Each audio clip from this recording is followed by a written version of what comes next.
All right, are we live? Are we live? Let me know if we're live because we have to talk about NFL free agency day 2. We have to talk about waiting on Aaron Rodgers. There's some other guys available. Like I'm looking right now. Amari Cooper, Asante Samuel Jr., Justin Reed, Cam Robinson, Stephon Diggs. Top 5 available free agents according to NFL.com. It is interesting Cam Robinson hasn't gotten a deal yet. You would think that he would get paid more money than some of the tackles that signed yesterday, you would think.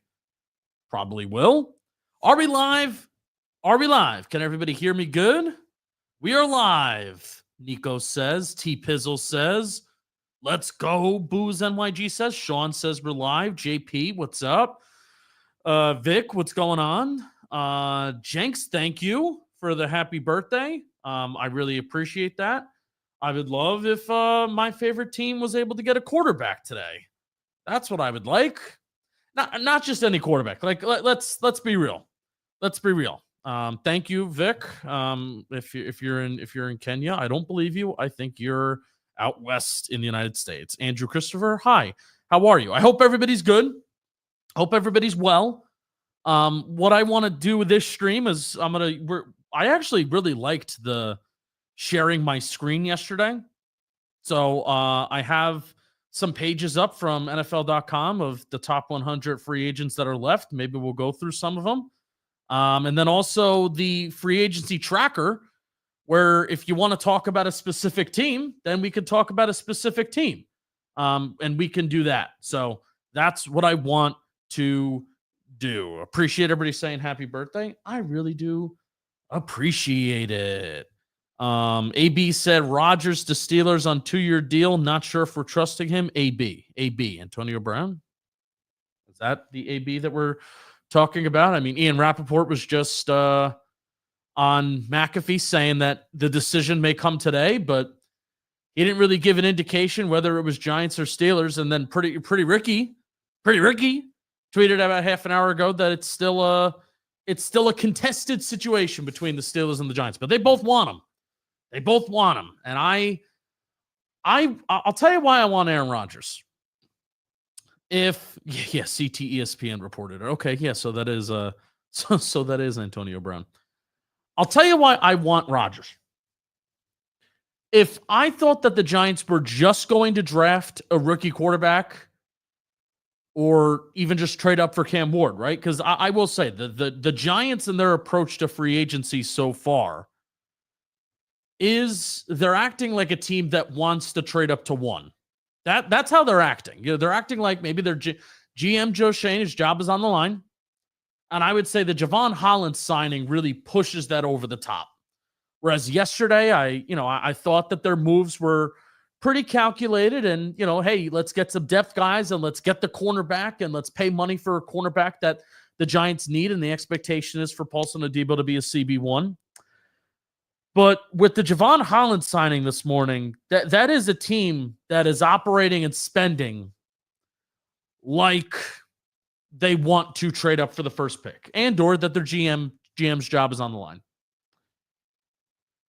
If I was just sold that the Giants quarterback next year was just going to be a rookie, and that's the guy that they're going to ride with, then I wouldn't mind if they don't get Rodgers. I'd be like, all right, just don't get Rodgers and just play the rookie. Since they seem like they're so dead set on adding a veteran and adding a veteran that could possibly play and start, that's why I want Rodgers. And I want Rodgers more than Russell Wilson, like adamantly, and definitely over Jameis Winston. I think I actually would prefer, and this is where Bobby Skinner and I disagree, I would actually prefer Jameis Winston over Russell Wilson. And this is for any NFL team, by the way. I just don't know, besides the Steelers, where does Russell Wilson fit? Like, and even for the Giants, where if the Giants don't get Aaron Rodgers, I think they probably will pivot and go with Russell Wilson. Maybe the Titans get involved on Russell Wilson, but why would they do that when they're in total and full control of their destiny? Quarterback-wise, why they would get Russell Wilson is maybe they don't like Cam Ward or Shedeur Sanders, which I would I would be okay with if I'm the Tennessee Titans, and even though I have the number 1 overall pick and it's a very unique opportunity to add a quarterback, in this quarterback class, if you want to pass on quarterback, any team, I don't mind it. I think Cam Ward, while he's exciting and while I'm liking him, the more that I'm watching him, he's also a walking heart attack and he's a walking anxiety attack. And Shedeur Sanders, I just don't see it, and I don't think the NFL world sees it either. Outside, he's just a quarterback. And by the way, I got NFL Network on the computer, and I got Pat McAfee on the TV, and seeing AJ Hawk just smoke a cigar and talking ball. I mean, that's my dream. I'm living my dream, but I can't smoke in this office, or else I'd be fucking lighting up a cigar right now. Are you kidding me? Yeah. So that's why I want Rodgers, because I'm pretty dead set on that the Giants are going to add a veteran, and I think the Giants are dead set on adding a veteran as well. I mean, Joe Schoen has said that in press conferences, and the Giants have said that they want to add a quarterback that's going to help them win in 2025. That's what Joe Schoen has indicated. It's what he said. And I think they went from Stafford. Now their pivot from Stafford is Rodgers. And I think their pivot from Rodgers, if they don't get him, is going to be Wilson. And I just don't view Russell Wilson as a fit for this offense. I think he fits the Steelers offense because I think Arthur Smith is kind of a boring-ish play caller, and I think that's an offense that's willing to live with contested catches on the sideline as a source of explosive plays versus Brian Daboll. I just don't see Russell Wilson fitting in a Brian Daboll offense. I do see Aaron Rodgers fitting in a Brian Daboll offense. So there you go. That's the quarterback talk for now. T. Pizzle, is Dalton Philly okay with this team's decision today?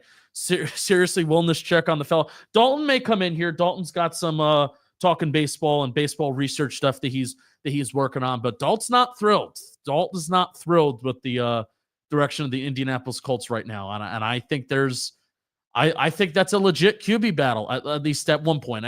I still have the inkling and the feeling, and Chris Rose and Bobby Skinner really disagree with me on this. I still I get the feeling that they're going to give Anthony Richardson the job to start the season, and then odds are he gets hurt, and then Daniel Jones is going to play for a certain amount. What we all do agree on is that I think Daniel Jones is going to play and start games for the Colts at some point, whether that's due to Anthony Richardson performance or Anthony Richardson injuries. So $14 million, 1 year, $14 million for Daniel Jones, or he sits for a whole year and somehow his market is increased because that's the best thing for quarterbacks when they sit for a year. How do you like that? Is Justin Fields the QB1 for the Jets? Yeah, for better or for worse. And I think the investment shows where 2 years, $40 million. I mean, that's nothing to sneeze at for Justin Fields, but also it's an investment that I kind of joked when the signing was made that maybe there'd be a QB competition. I don't think so. I think Tyrod Taylor can hold Justin Fields accountable in a way, but as long as Justin Fields is healthy and as long as the Jets aren't in a position where they're winners of 2 or 3 games in the month of December, Justin Fields should start for that team. And you know what? I will say with Justin Fields, if you're the Jets, at least for next year, give him the confidence that he doesn't necessarily have to look over his shoulder. Chris Rose brought up on Football Today, the episode that came out at around 12:30. I hope you go and listen to that. I can put that in the chat. I really hope you go and listen to it. We also have a draft. If you like trivia, we have a JM Football draft dropping in 50 minutes, and I think it's a good one. I've been really loving the drafts recently on this channel. But for Justin Fields, at least give him the confidence that for this year he doesn't need to look over his shoulder. I actually like they brought in the Lions pass game coordinator. I keep on forgetting his name as the offensive coordinator, the Jets offensive coordinator. It's kind of a weird name. Yeah, Tanner Engstrand. He was the Lions passing game coordinator, but I'm excited to see if Tanner Engstrand can implement some of the run scheme stuff that we saw the Lions do. Now, I don't think the Jets offensive line, they got some athletic guys. I shouldn't say that. Joe Tippmann, literally known for his athleticism. Elijah Vera Tucker is a do-it-all kind of tackle. Olu Fashanu is an athletic guy. He's an athletic guy that can move out in space. He has quick feet and shit like that. So while this Jets offensive line isn't the Lions offensive line, I still do think run game wise, you can do a lot of fun things with Justin Fields as quarterback, Breece Hall, and Braylon Allen. I am more excited about the Jets running game right now than their passing game. Because Justin Fields, I think, inevitably and obviously just does have some questions as a passer. I'm going to give this stream a little bit of a retweet. How do you like that? Bada bing, bada boom, boom. Appreciate everybody watching. If you're watching on Twitter, start watching on YouTube because it looks much better on YouTube. Yeah, so that's my Justin Fields thoughts. I don't think he's a good passer. I think he's kind of a bad passer, I'm going to be honest. But what Justin Fields has done a good job of is limiting the mistakes. That's what he did with the Steelers last year. They kind of asked him to play mistake-free ball, and he kind of did that to an extent. Didn't throw a lot of interceptions. I think he's still going to be a quarterback that's going to take sacks. But if you can limit the negative plays, then maybe Justin Fields can be okay. I just don't think he's a very good thrower of the football. That doesn't mean that he can't be a dangerous weapon and doesn't mean that he can't be a dangerous guy. He still does flash some good stuff. I'm excited about the Jets' future. If they're patient and they build it right, but also you'll talk to Jets fans and they'll be like, well, the roster's already kind of built. And that's why Jets fans are very frustrated is that the roster's already kind of good, but the Jets are still looking at a very bleak scenario because they have no quarterback, which I get, which I do get. Vikings got a lot of beef today. That is such a great point. Let's look at it. Before that, Vic, Justin, did you see that Joe Shane put void years into this free agent cycle? I did not. I did not see some of the Vic. Let me know what contracts. Added void years. And hey, Jolly Olive. God, I love Justin Pennick. God, I love you, Jolly Olive. He's our weatherman for Talking Giants. If we get the stream to 100 likes, can we get a Pennick freestyle? That's dangerous. That's dangerous, JP. I don't know if you want me freestyling. But I'll do something. Maybe I'll show a nipple if this stream gets 100 likes. All right, let's I wanted to do this. I want to present my screen, share screen, and I want to look at the free agency tracker. And we're going to look at the Minnesota Vikings. Hopefully everybody can see that. Hopefully everybody can see my screen. I think they can. I'm not even going to check. Because I'm going to scroll down to the Minnesota Vikings. All right, so this is, I think this is fully updated. So they re-signed Aaron Jones, which I love. Great job. Will Freeze was today 5 years, $88 million deal. Let's do quick math. 88 divided by 5 is 17.6. Yeah, that doesn't surprise me to see. I think Tevin Jenkins is probably going to get close to 20 mil too. The second, who is getting paid more? Aaron Banks or Will Freeze? So Will Freeze got 17.6. 77 divided by 4. Oh my God. Banks is getting paid more than Freeze, which is crazy. 77 for 4. Oh, look, they're right next to each other. Isn't that nice? 77 for 4 and 88 for 5. Yeah, so Banks is getting paid more. I will admit, for the Packers, that is one of my least free agent signings overall. Like, and even the Packers, like just overall as a team. Okay, you got McDuffie, whatever. Nate Hobbs is a corner that, okay. I don't think he's great. And then Aaron Banks, I think, struggles as a pass blocker. I think he's a decent run blocker, coming over from San Fran, but I think he's always kind of struggled as a pass blocker.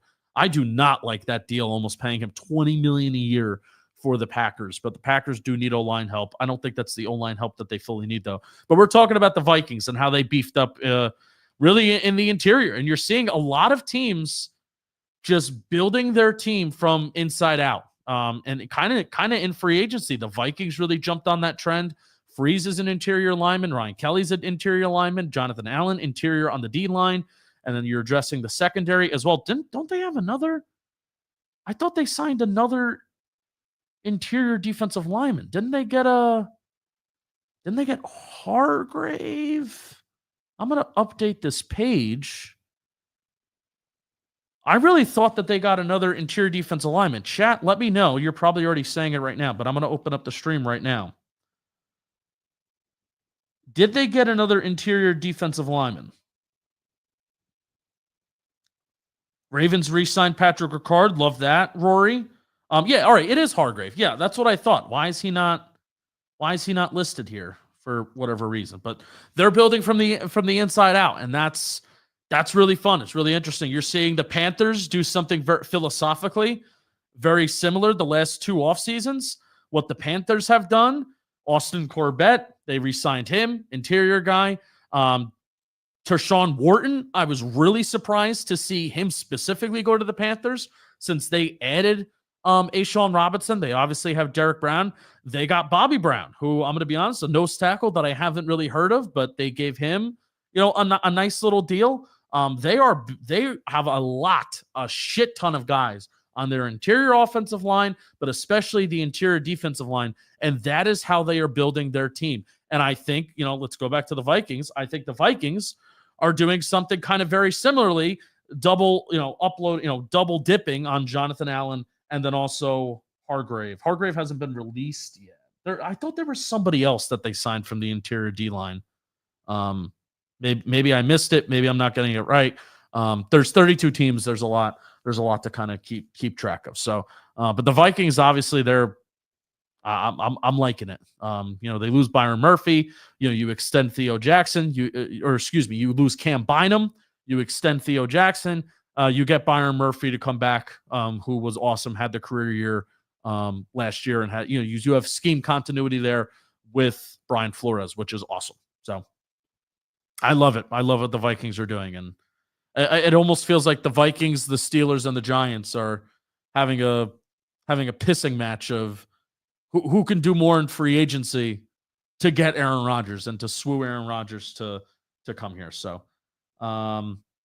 waiting for him to be released. Okay, so I guess that's what they're waiting on. Is there any other teams we want to look at while I'm here? I mean, I could stop sharing the screen and bring it back to me, but is there any other teams we want to look at? Because here's the Falcons, where I talked about them on Football Today. For those of you who are like, oh, well, it's a good thing that they drafted Michael Penix and it doesn't matter that they signed Kirk Cousins. Well, if you wanted to draft Michael Penix, then you should have never signed Kirk Cousins, because I think the Atlanta Falcons right now are harshly and extremely paying for that price. Here's what they got. They bring back Jake Matthews, great. Liam McCullough, their long snapper, great. And then they signed an off-ball linebacker, 2 years. That's it. The Falcons have Michael Penix on their rookie contract. Who are they paying big money? They should have money to spend. They should be out there, even if they don't make big splashes, they should be supplementing through free agency. They should be adding pass rushers. That's a team that should be adding defensive pieces because their defense sucked last year. I mean, especially on their front seven. Especially on their front seven, because they were horrible against the run with the defensive head coach, mind you, and Raheem Mostert. And instead, because they have no money, because they spent all that money on Kirk Cousins, and now they can't take advantage of having a rookie quarterback in a rookie window. So, for the people on the Falcons, are like, oh, that was good process that they took a quarterback. Yeah, it might have been good process that they took the quarterback, but then you should have never fucking signed Kirk Cousins. Because now the team around Michael Penix is going to be worse because you have that monstrosity of a contract and no money to spend elsewhere. The Bears. Puka giving up 17 for Adams. He's swapping to 12. I did just see something on ESPN, a little commercial about that. I was wondering what that was. So Puka swapping to 12. Okay, nice. Devontae Adams 17. Juwan Johnson, 3 years, $30 million, re-signed with the Saints. Nice. Okay. With our signings of Adebo and Holland, should we try and sign Justin Simmons? I'm guessing that's the Giants. No. I think the Giants are done with safety. I still do think that if Jason Pinnock is going to get a 1-year deal, $2 million somewhere, I think the Giants should bring back Jason Pinnock. And you have a really good safety room of Tyler Nubin, Javon Holland, Jason Pinnock, and Dane Belton as your 4 safeties. And that's it.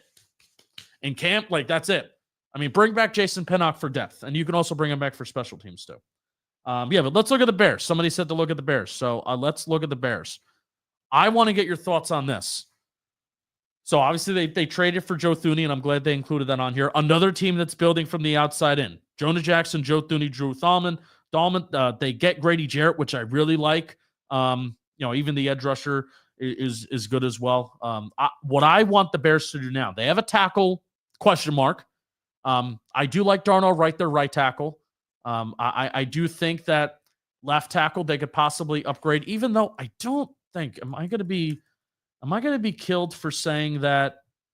Like I've looked at Braxton Jones's metrics and stuff before, and I don't think he's the worst in the world. So hey, if you really think that Braxton Jones is I mean they could afford to upgrade obviously, but they need a tackle. I'm now at a point where the Chicago Bears at 10. I think I want them to take Ashton Jeanty. I think they've come into this offseason with the plan, even adding Durham Smythe, who is more of a blocking tight end from Miami. I mean, they have got guys in here that can block. They've tried to upgrade this offensive line. They've done it from the interior, and then we're waiting for them to see what they do at tackle. But I almost think they've done enough this offseason to justify Ashton Jeanty at 10, which this is me saying this, Mr. Analytics. We're going to get Dalton Philly in here. You want to get in here? Come on, Dalt. Have a seat. I'm on a roll. I know. I was watching a little bit. He's watching me. It's my anxiety. Let's talk some ball, Dalt. I don't need the headphones. Why would I did it again. That's hilarious. Oops, you did it again. Oops, I did it again. I know the chat probably said it already, but I'll say it again. Happy birthday, Panic. Thank you. Unreal. Spam happy birthday. Why not? Ashton Jeanty 10 Bears. Is that what I'm hearing? Yeah, that's what would make me excited. And out of all people on Football Today, Rose was like, they need a tackle. And I thought that out of all people, Mr. NFL Network, Mr. I want to, let's do it for the TV. And I'm thinking to myself, Rose is going to love that I'm going to actually say, take a running back in the first round, especially because Ben Johnson fucking hates DeAndre Swift. Hates him. Yeah. It's funny how their paths have now met up once again. And he's like, no, get a tackle. Hey, he knows ball. He loves offensive line play. Swift had a little bit of a regression last year, going from Philly to Chicago. Yards per attempt drop. He reached 1,000 yards in 2023. Doesn't get that mark in 2024. You're setting up that offense. You want to give Caleb the best chance to succeed. I'm curious what they do at tackle, but if they're at 10, I don't think Braxton Jones, and I could be roasted for saying, I don't think Braxton Jones, while I don't consider him awesome, I don't think it's the worst thing at left tackle. No. So I'll give you this scenario. Okay. You get to 10. Will Campbell somehow is still on the board. Would you still take Ashton Jeanty over Will Campbell? A guy like him, who I really I don't think like? Will Campbell's making it to 10. Right. But I said hypothetically. Yeah. I think, would you take, if both players are on the board? Yeah. I think Campbell's going to be looked at as the best tackle in the draft. Yeah. I think so too. Who's another tackle? Who would you say is like the consensus number? I'm not fully there yet. Marcus Embo is somebody that Bobby really likes.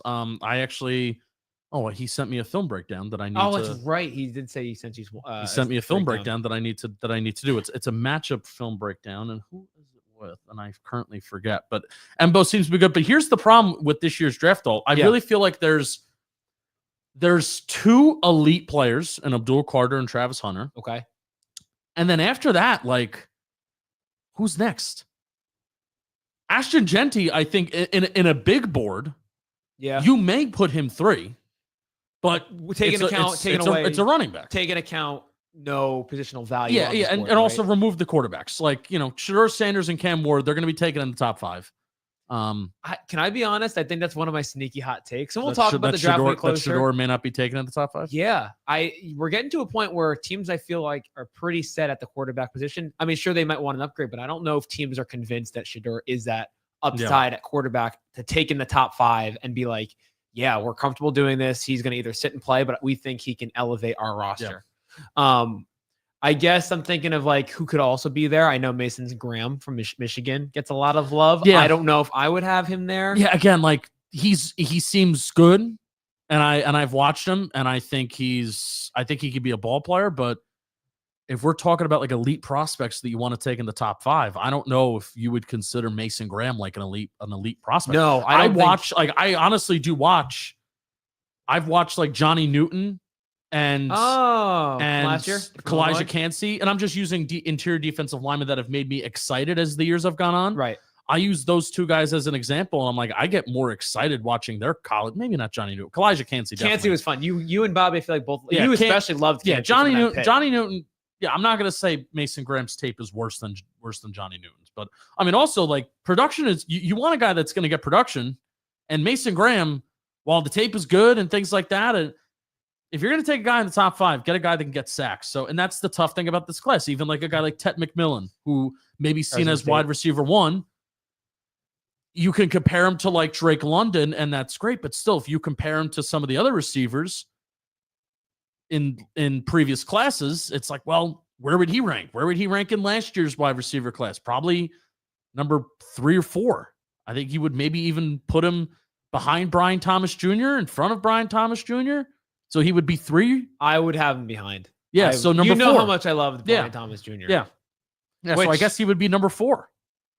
Would you have It would be MHJ, Malik Neighbors, Brian Thomas Jr. Rome? Rome was rated really high Rome. last year. So I guess it would be 5. Yeah.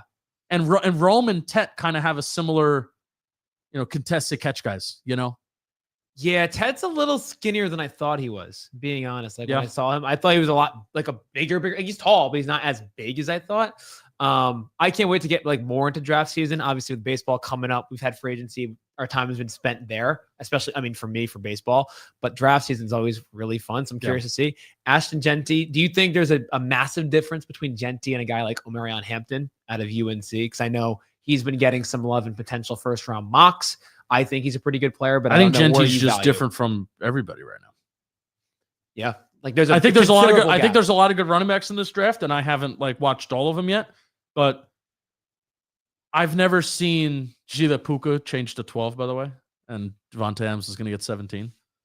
Oh, interesting. He wanted that at BYU, right? Yeah, Genty is he's a human pinball where I have never seen somebody absorb contact and just not be slowed down by contact.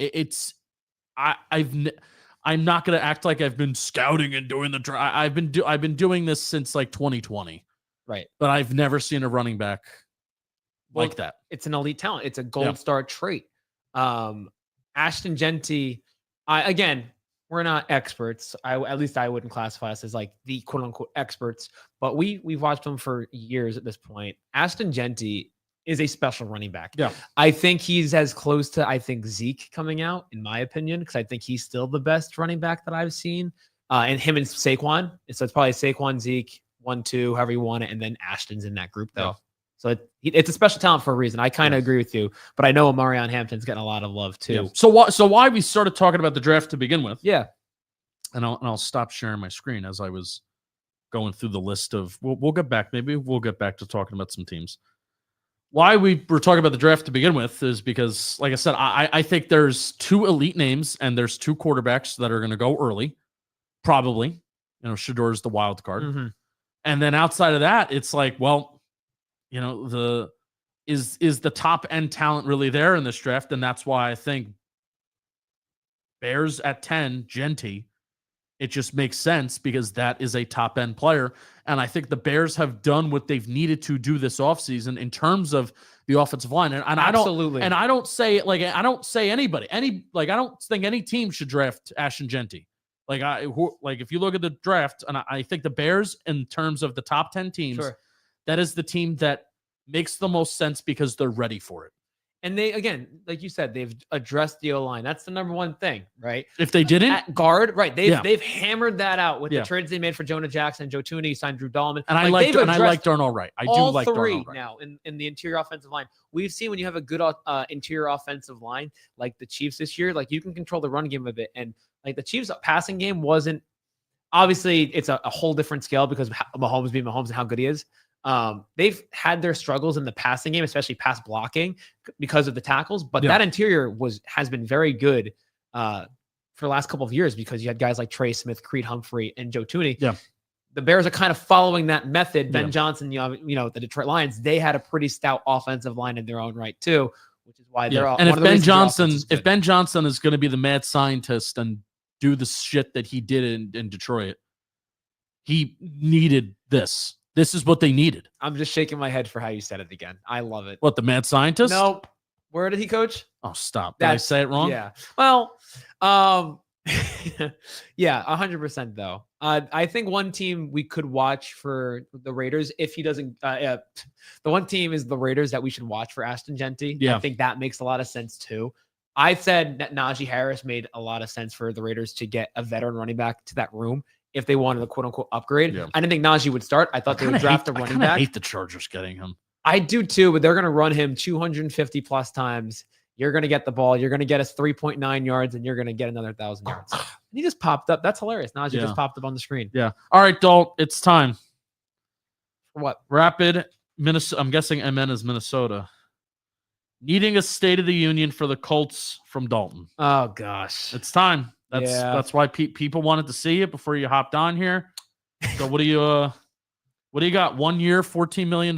So Daniel Jones. I want to preface this. I think I did something in this world to cause Daniel Jones to go into the Colts. And here's why. And when he got drafted coming out of Duke, I had said to my college friends, a lot of them being Giants fans, you guys are going to draft Daniel Jones at 6. He's not going to be good. It's not going to work out. This is going to be horrid and you're going to hate it. And they were in denial, saying, A, they wouldn't draft him, and B, if they did, he'd be fine. Obviously, it turned out to be I was right. But I was so persistent about this not working out for the Giants and they were going to take whatever. It's now fallen upon me that Daniel Jones is on the Indianapolis Colts. So that's my monologue on that aspect of it.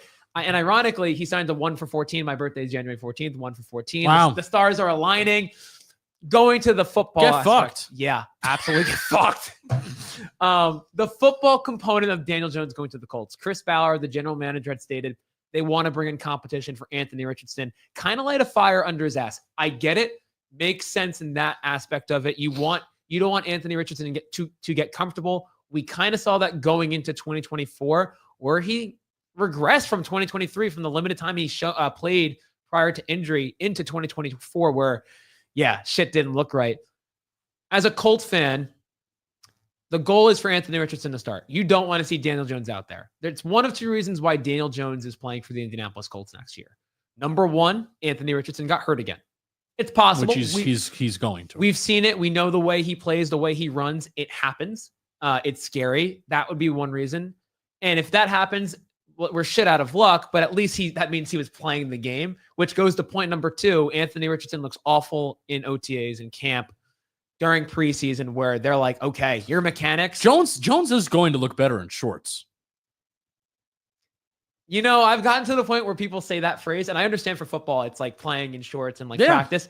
As a player, I looked really fucking good in shorts. I thought you meant like Instagram and TikTok. No, shorts. I'm like, wait a second. No. No. You've worked too long in media now. Yeah, I know. I've gotten out of that realm, the football realm. But you're right. Daniel Jones is going to look better. I think Richardson, it's just getting those game reps, man. I really need him to play because the positives, they are top tier. The athleticism is there. The rocket arm, the speed, the rushing ability. It's just all got to come together. I hope Daniel Jones helps Anthony Richardson progress. I don't want Daniel Jones to be playing as a starting quarterback for the Indianapolis Colts. I didn't go crazy. I think that was actually pretty well said and not emotional. Here are the questions that I have for you. All right, let's do it. Do you think Chris Ballard, because this is the starting point, and then I have another question after that. We'll leapfrog. Do you think Chris Ballard and Shane Steichen, maybe we'll start off with Chris Ballard first, because I think if one goes, then the other goes. Yeah. Do you think Chris Ballard had to save his job to Jim Irsay and present a vision for the Indianapolis Colts? Do you think at the end of the season he had to save his job and present a vision to Irsay? I mean, even if he didn't have to save his job, I still have to think that he had to present some sort of vision for the Colts' future to Jim Irsay. And does that future include or not include Anthony Richardson, in your opinion? Well, look. Oh, that's your. Well, I said Ballard. Oh, it is Ballard. Yeah, not Carson Chrisley. Yeah. For Chris Ballard, I will do my impression of him real quick. Nope. Well, look. No. You're out. I'm out. I know. Chris Ballard, I don't know if he needed to necessarily save his job. I know his seat was hot and warm. I think it might have been even a little bit hotter on the media side of it than the actual seat itself. Because Jim Irsay, which I know that's a critique of Irsay that a lot of fans have too. You know what? But we'll see, because we have different point of views in terms of ownership letting coaches and general managers stay on either too long or too short. Irsay, when he's committed to a guy, when he believes in a guy as a general manager, as a coach, he will stick by him and defend him. 8 years is a long time. Yeah. And so I'm a little shocked he's gotten this much leeway. I do like Chris Ballard as a talent evaluator. I think some of the processes, more specifically, not being big players in free agency up until this offseason, was a major flaw in his plan.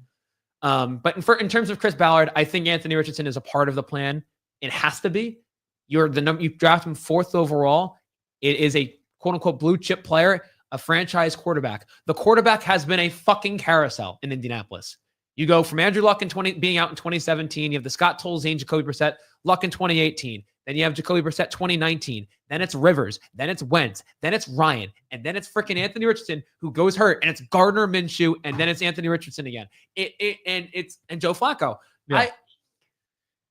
You have to figure out a long-term solution at Andrew Luck. You get some leeway for Andrew Luck retiring just out of the blue. So do you think that's Anthony Richardson? Yes, he has to be. He has to be. Daniel Jones is not a long-term solution. And that's why they only signed him for 1 year. I understand that.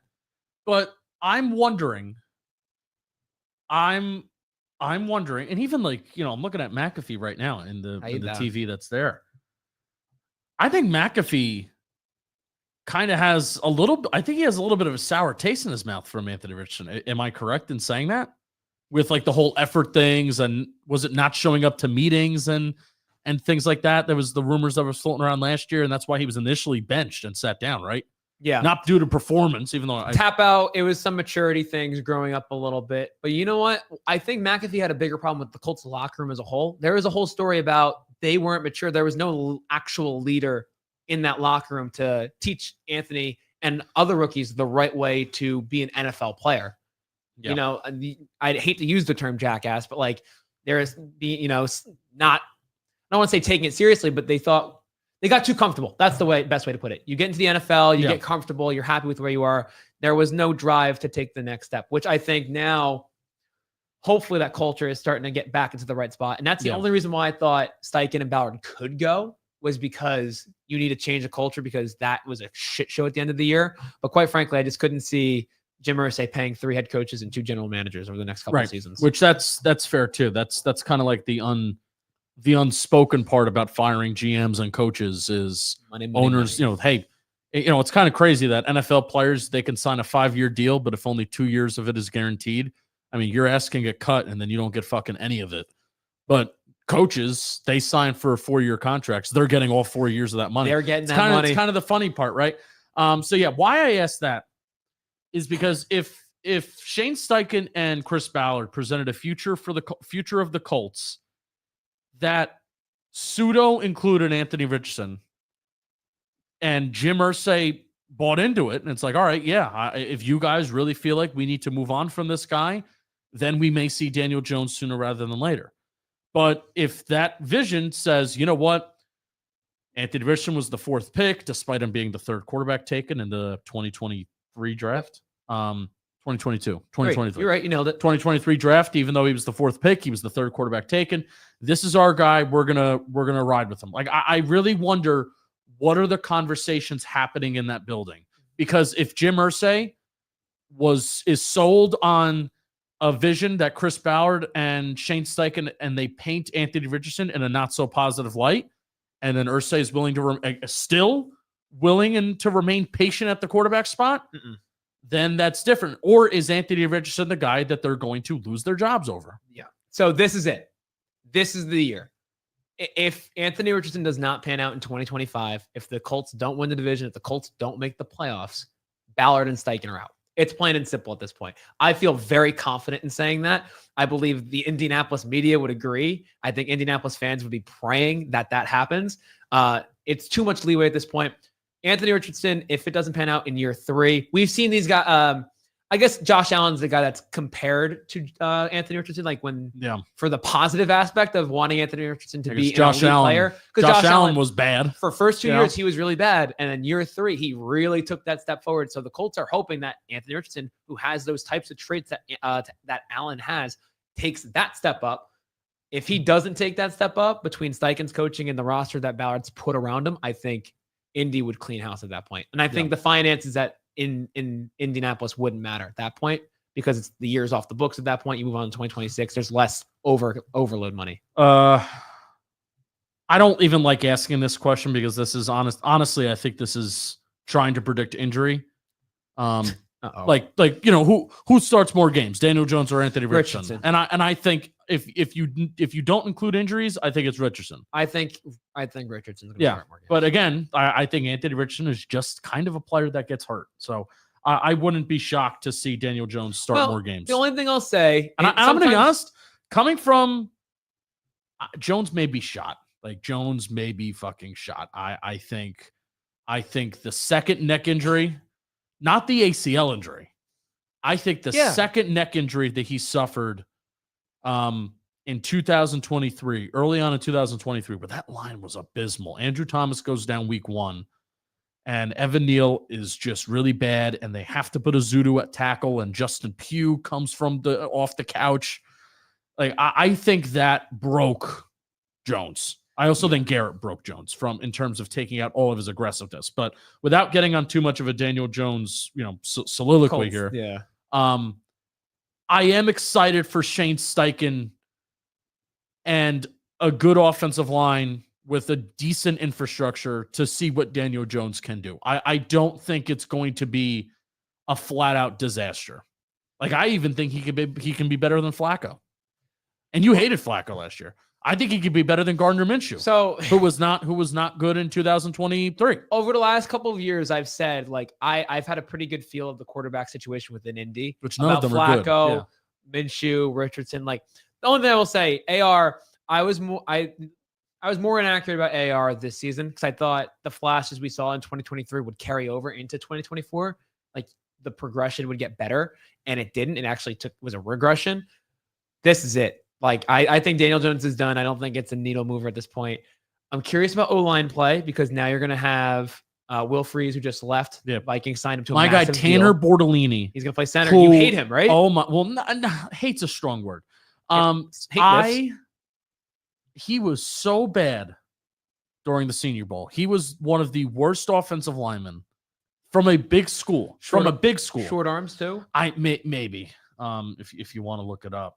But Tanner Bortolini, I have never seen, like, he was a defensive lineman highlight reel. And I'm talking from a big school. Like, you see a lot of guys from the Senior Bowl, like from small schools, and they don't perform well. Okay, whoop-de-doo. But he was from Wisconsin and just was awful. Now, I think athletically, he might have tested well, but that's why Ballard insert Chris Ballard. RAS, baby. So yeah. Talk to me about Talk to me about Rodgers. Where's Rodgers going? And tell me why he's going to be a Pittsburgh Steeler. So I addressed to you like for the draft between Cam Ward, Shedeur Sanders. There are teams that a couple need a quarterback and a couple need a quarterback, like an improvement. The Steelers need a quarterback. They don't have a single quarterback on their roster. They don't have a quarterback on their like they need a quarterback. They may be the only team in the NFL. I think they are the only team. I mean, in all fairness, the Giants have Tommy DeVito, and that's it. So that's not much better. Well, you guys are gonna get Russ. That's fine. Dude, Rodgers and Pitt. I would love a 30 for 30, like 5 years from now on that team, however they may turn out if Rodgers goes to Pitt, because it's Aaron Rodgers, DK Metcalf, George Pickens. Like that. Those two are going to be arguing left and right to Rodgers about who wants the ball more. They mentioned this on Football Today, and I agree with Rose and Bobby. Even though like the football fan in me wants to see an offense with DK Metcalf, George Pickens, and Aaron Rodgers. But knowing how Aaron Rodgers, you need to fucking get in line, right? Yeah, it's Aaron Rodgers' offense. He's gonna do shit the way that he does stuff, and even And even in the case of a more mellowed out Aaron Rodgers, well, let's just say he's not bringing all of his friends like Devontae Adams and Part 3. I don't Alan think Lazard. I don't think that's going to happen here. But I think DK Metcalf is a pro's pro enough to get it, and they can work. I don't know if I could see Aaron Rodgers and George Pickens working well together. Let's talk about this. I want it to work. Right. It'd be interesting. Because it would be awesome. But I think for Rodgers, right, Steelers and Giants are the two big teams that stand out in terms of interested in Rodgers, could use Rodgers for different reasons. Steelers, they have a good roster. They're going to compete. They can win the AFC North if they get Rodgers with that defense and that offense put together now. Giants trying to save their jobs point blank, are desperate to get a quarterback, specifically of a high-end caliber like a Rodgers. But outside of that, all these teams, a lot of them, either their quarterback is set or it doesn't make sense for them to get Rodgers. Like Tennessee, number 1 overall pick, Levis, Mason Rudolph, they had last year. I don't see Rodgers going to Tennessee. Like that doesn't make sense to me. No, it's 2 teams. You agree. It's just the Giants and Steelers, teams, right? It's 2 teams. Yeah, and I don't think the Vikings are in it either. That was the one team that we had discussed yesterday. It's an intriguing option if he wants to go Brett Favre 2.0, literally. That's a really good roster. It's a little bit of sour grapes if he wants to get back at the Packers a little bit and try and play them twice a year and potentially, win I also a division. think not selfishly,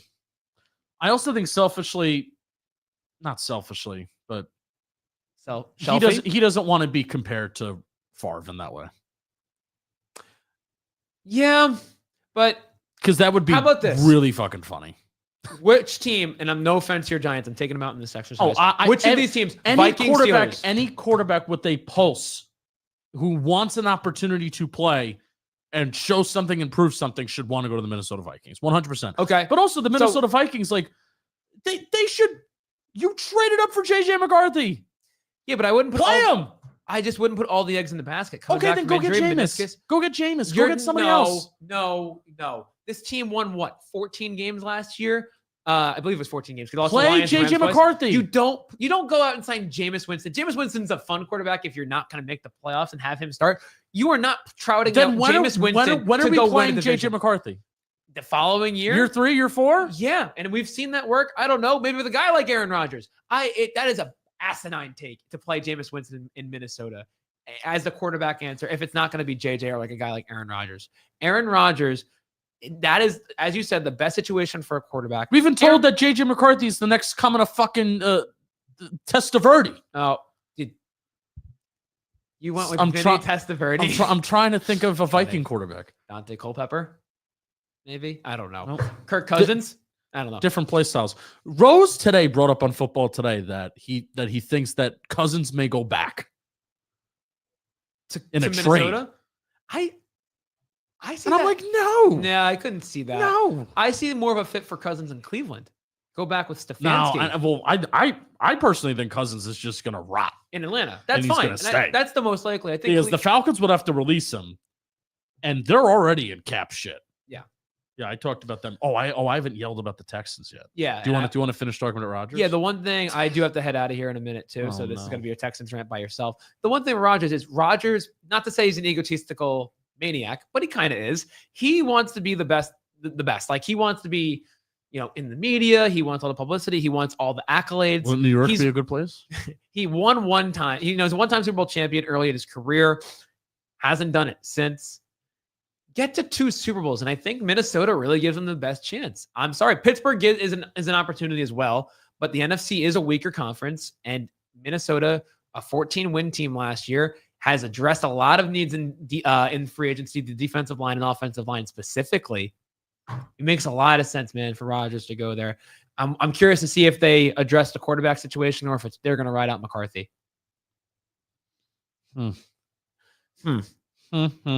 But I'm so mad at the Texans. I know. Kenyon Green. No, not Kenyon Green. I'm kidding. I'm mad that Kenyon Green didn't work out just because that's just like a draft teasing. thing.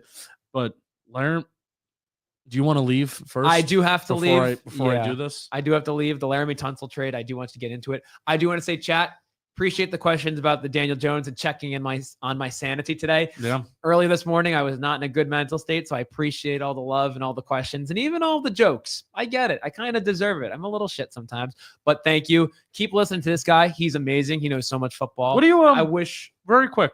Yeah. What do you think about Javon Holland? Oh, good for you. That was awesome. I think Yeah. that's a great signing. I'm surprised. You guys are also in on Cam Bynum. I don't know if you saw that before he went to Indy. That's why you actually pivoted from Bynum to Holland was part of the report. Yes. Who's getting paid more? Bynum. He gets the extra year, I think. I'm a little worried. Here's what I'm a little worried about with Holland. Like, I have these memories of him early. I have these memories of him in Oregon. I have these memories of him early on. Yeah. Like dominating. Yeah. And there's even metrics and certain things that still have Holland in a good spot. Like here, I'll read. I'll even share my screen. I'm going to pull up next one. I know you have to go, but just you're good. No, yeah, you're good. I'm going to share my screen. I'm going to reduce this. Reduce it. Chat. I have to. I have to reduce my DMs. Oh, you love a good DM, don't you? I know. I'm in a certain fan club of another Giants. Anyway, don't. I don't even know. Hey. Next gen stats. Share screen. Oh, Javon Holland allowed a 57.1% completion percentage when targeted last season, 10th lowest among safeties who'd face at least 30 targets. Holland also held opposing quarterbacks to a minus 11.7 completion percentage over expected when targeting 4th lowest among safeties. So, typically, I thought that, hey, you were going to see a lot of these more positive stuff in 2023, maybe even 2022. Yep. A lot of Dolphins fans that are happy, not even just like, oh man, he wasn't that good. He regressed a little bit. They're like happy that he's gone. Yeah, a part of it to me when watching Miami this year was missed tackles for him, and I do have the numbers close to 20%. So it jumped from nearly 8% in 2023 to double that 17% in 2024. Yeah, when you have if you're a last end defender as a safety, right, and you're in a situation you got to make a tackle. Brother, you got to make a tackle. Like you're the last line of defense for a reason. You have to wrap up. And the one thing I will say, and I don't know if it correlates, he is a good run defender too, and he comes up in the run. And I think I'd rather a guy play the run, try to make a play, and the running back breaks a tackle or makes him miss. Yeah. Than not being a part of the run game. Yeah. Defensively. So I really do like Javon Holland. Obviously, you said the cover success he's had over last year, and I think 2023 was awesome. Coverage. No, 2023 was awesome, and then I think he had some sort of injury to his hand. I think he might have even had 2 MCL injuries too. So hopefully he gets healthy. I think it's getting paid less money than Xavier McKinney, which you could say that McKinney's a better player. but now we had the grace of seeing him leaving the Giants and leading the league in interceptions to really find out that, hey, look, Xavier McKinney is really one of the league's best safeties and not just Giants fans saying it. So, all right, Dalton, get out. Ow. Always a pleasure. Thanks, Panic. Bye, guys. Change your camera. Change your camera. Panic's right back.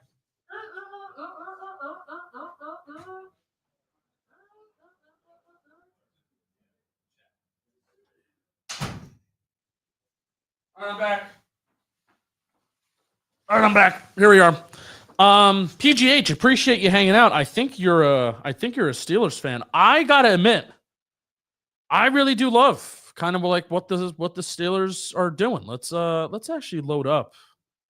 I'll share my screen again. Let's load up and see what they're doing. Where am I looking? Free agency tracker. There we are. Let's go back up to the AFC. This does not have listed Darius Slay, even though it's kind of maybe it was this weekend that they did that. I can't remember exactly when they did it, but I'm looking at their depth chart right now. Let's fully get this up. Yeah, because they lost Jackson, they lost Donta Jackson, right? So you replace him with you bring in Darius Slay, right? They did, right? Am I crazy?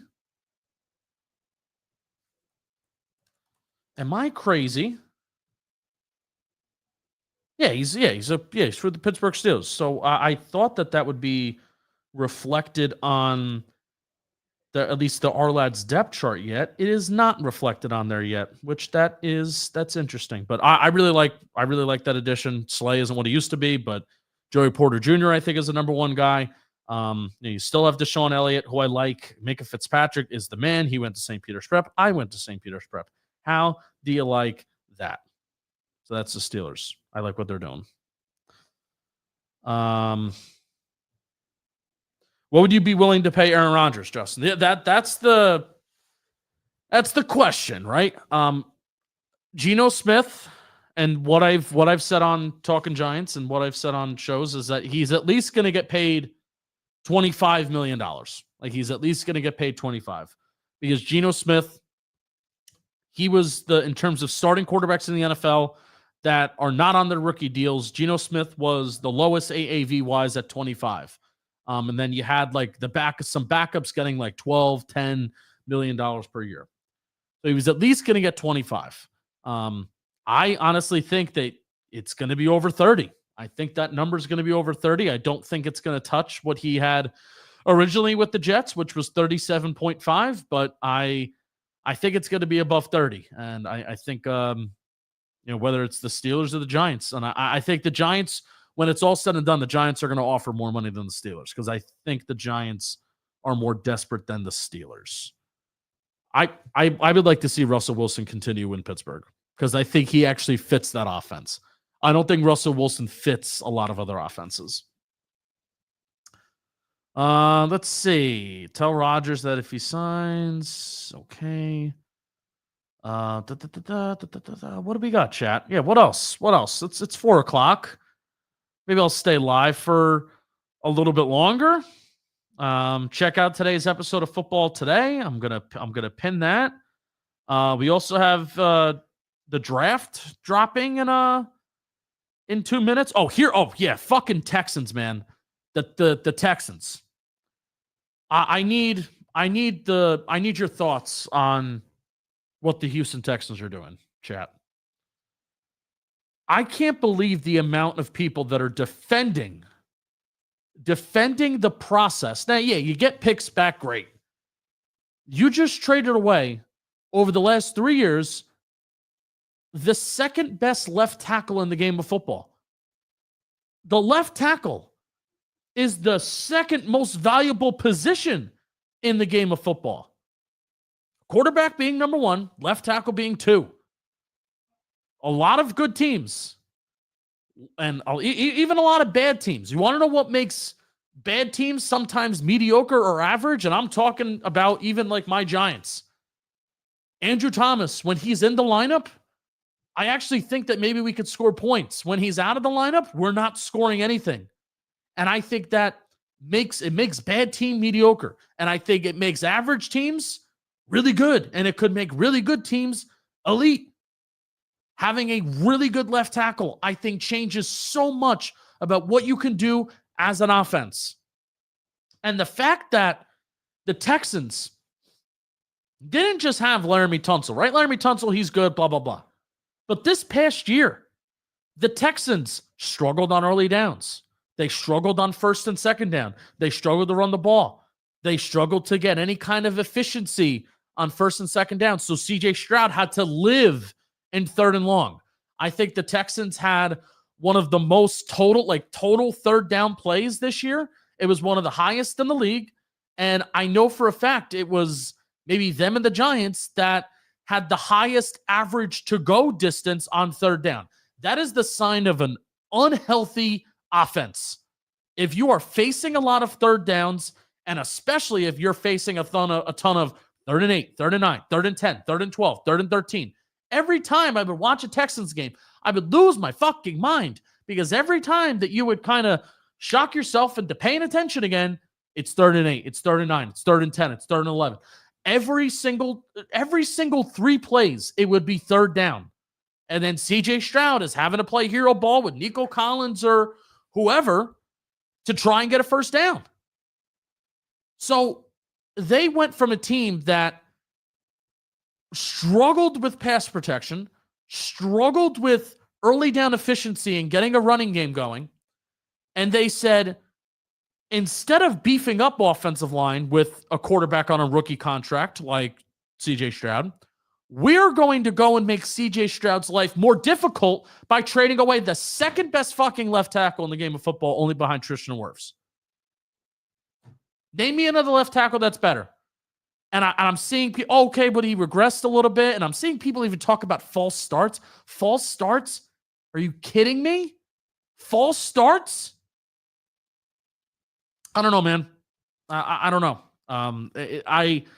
I really like what the Texans are doing. I like D'Amico Ryans. I like that defense. Like Will Anderson Jr., Donnell Hunter, Danico Autry, like Christian Harris. I like as a linebacker too. And Derek Stingley's fun. And like they have it's a fun defense. It's a fun team. The rise of Nico Collins becoming one of the best wide receivers in the National Football League is really fun to track. And Dalton Schultz is always like a fun tight end. They invested in running back and Joe Mixon. So it's a fun team.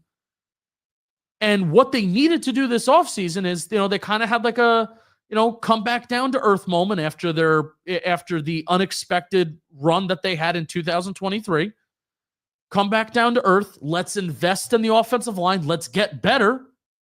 Let's help out CJ Stroud. And instead of doing that, they created a hole unnecessarily. And you're picking in the 20s. It's not like we're talking about, we were talking about the Bears before, where we're talking about like a guy like Will Campbell or another tackle can easily fall to them, and then that could be your franchise left tackle. You're picking in the 20s in what may be seen as a weak tackle class. Where's the upgrade? Where's the upgrade going to come at left tackle? And you need other shit. It's very frustrating. Very, very frustrating. Oh, and even better, he went to the fucking Commanders. Thanks a lot. Thanks a lot. It's easy to find a left tackle that good, or is it? It's not easy. So I don't know, man. I don't know. Let's just trade for Stroud, make it easier on ourselves. Okay. The Texans gave us an answer to what the NFL version of the Luka trade is. Yeah. Maybe Christian Darrisaw may be better. I don't think so. I don't think so. I think Darrisaw's good. I think Darrisaw may be top 5. I don't think he's touching Laramie Tunsil. Maybe Trent Williams is better, but Trent Williams is getting older. Like Trent Williams in his prime, or even Trent Williams 2-3 years ago. Trent Williams is still really good, and I think I would put Trent Williams top 5. But it's Tristan Wirfs, and it's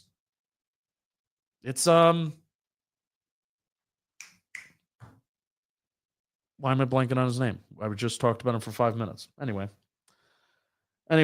the draft just dropped 3 minutes ago. How do you like that? What do you think of the CJ Gardner-Johnson for Kenny Greenchin? Yeah, I don't think that's what they need. I don't think they need a safety. I think CJ Gardner-Johnson is a guy that's going to force turnovers. I think he's going to be a guy that's going to give you some plays, but I also think he's going to be a guy that's going to allow plays. He'll be a playmaker, but he may also be a little bit of a headache. I'm worried that Kenyon Green is going to go to the Eagles and they're just going to fucking fix him. That's what I'm really worried about, because Kenyon Green legit was good at Texas A&M, and I'm worried that he's going to become the next Mekhi Becton, except maybe even better than Mekhi Becton, because Kenyon Green is already a natural guard. There's part of me that hopes Kenyon Green works out, because then guess what? Bobby and I aren't wrong in our draft evals. How do you like that? Never wrong, just early. The Vikings wouldn't move on from Darrisaw, kind of the point with Tunsil. Yeah, well, why would the Vikings move on from Darrisaw? And then you're also like, that's the question that I have reading that. And then why would the Texans move on from Tunsil? Who cares about money? You don't need to pay Stroud. Who needs to get paid? I don't get it. I really don't get it. So my lot is better. Okay. I think you're splitting hairs. Right? I think you're splitting hairs. And I'm talking about pressure rate. Pressure rate from, and that's the stat that I read on Football Today, which is the message that's pinned. Pressure rate from 2022 to 2024, total pressure rate. It was Tristan Wirfs and Tunsil, Laramie Tunsil, that had the 2 lowest pressure rates. So, hey, if you want to say this guy's better, that guy's better, okay. Laramie Tunsil's still really good. And I would love it. I would love it if he was on my team, even though we have Andrew Thomas. Well, then guess what? One of you go play right tackle, and that's awesome. So,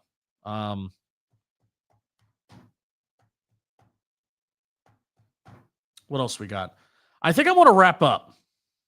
I like going live. This was a lot of fun. I'm going to now also put in the chat the draft video. So go check out Football Today.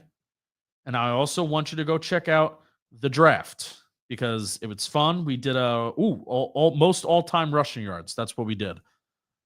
Check out trivia because I'm about to end this bitch. And now you're going to go watch it because now you have something else to watch. And that'll take 25 minutes. So you've been hanging out with me. It'll be for a total about an hour and a half. How do you like that? All right, go watch the trivia. Appreciate everybody. Go watch the draft. Still waiting on Aaron Rodgers. If you're a Talking Giants fan, I think we'll have a podcast out tomorrow talking about Javon Holland and if they do anything else.